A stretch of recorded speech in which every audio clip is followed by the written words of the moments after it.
Bonjour, aujourd'hui dans les petits experts de la philosophie, nous allons découvrir la vie d'Aristote. Le philosophe Aristote est donc né en 384 avant Jésus-Christ dans le nord de la Grèce actuelle, dans la cité de Stagyre en Macédoine. Son père était le médecin de la cour du roi de Macédoine. En 367, Aristote part pour Athènes. Il y passera un certain nombre d'années. Ensuite, il repart en Macédoine où il va rencontrer Alexandre le Grand.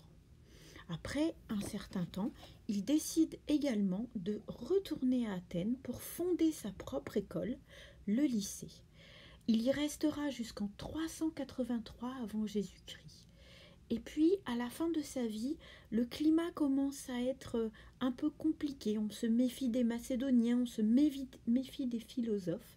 Donc, il décide de se retirer à Chalcis. Mais il est malade et il va mourir l'année d'après, en 323. Lors de son premier voyage à Athènes, Aristote part rejoindre l'Académie de Platon, qui est en fait un endroit où l'on étudie, où l'on apprend, où l'on discute, etc.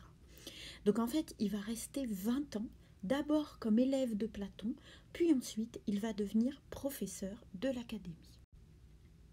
Donc après la mort de Platon en 347 avant Jésus-Christ, Aristote quitte Athènes pour retourner en Macédoine, où il devient le précepteur d'Alexandre le Grand.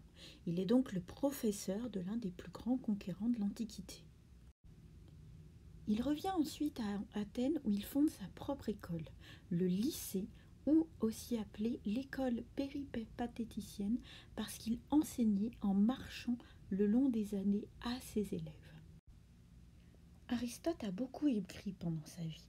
Il est notamment le créateur de la logique, c'est-à-dire qu'il utilise la langue pour faire des démonstrations. On se rappelle beaucoup chez Aristote des syllogismes, c'est-à-dire des raisonnements déductifs. Voilà un exemple d'un de ces syllogismes les plus célèbres. Tous les hommes sont mortels, tous les mortels craignent la mort, donc tous les hommes craignent la mort. Donc on voit que le langage, il est utilisé pour arriver à des conclusions, pour essayer de persuader son auditoire. C'est ce qu'on appelle la rhétorique. C'est donc Aristote qui va également théoriser un petit peu la rhétorique. Donc l'idée en fait, c'est que pour faire un bon discours rhétorique, pour maîtriser l'art de la parole, il faut jouer sur 3 registres. Il faut jouer sur le pathos, les émotions. Il faut jouer sur le sérieux, la rhétorique, la crédibilité, sur l'éthos. Et puis, il faut jouer sur la démonstration, la logique de son discours, le logos. Donc ça, c'est des choses qu'on va retrouver encore aujourd'hui quand on va parler, par exemple, de faire des débats. Aristote a également beaucoup contribué au niveau de la philosophie métaphysique, morale et politique. Dans son Éthique à Nicomède, il explique que l'homme, le souverain bien pour l'homme, c'est le bonheur d'être ensemble. Et donc toutes nos actions doivent avoir pour objectif de créer une vie bonne. Et c'est ainsi sa fameuse sentence, sa fameuse phrase « L'homme est un animal politique ». Aristote s'est intéressé à de nombreux domaines en dehors du langage, de la métaphysique, de la philosophie, de l'éthique, de la poétique. Il a également contribué aux sciences. C'est lui qui a écrit des traités de physique et de biologie. Il a beaucoup inspiré d'ailleurs les philosophes arabes comme Averroès et Avicenne qui vont être à l'origine notamment de certaines théories mathématiques. Voilà, nous avons donc fait connaissance avec Aristote, l'inventeur de la logique, de la métaphysique et également grand contributeur au niveau de la zoologie. Sa postérité va vraiment être importante.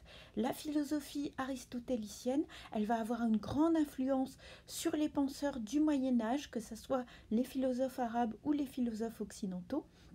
Et puis ensuite, on va le retrouver également chez les penseurs de la Renaissance ou des Lumières. Donc, l'héritage d'Aristote, il est vraiment très important. J'espère que la vie d'Aristote vous a bien intéressé et je vous dis à bientôt pour de nouvelles aventures des petits experts philosophes.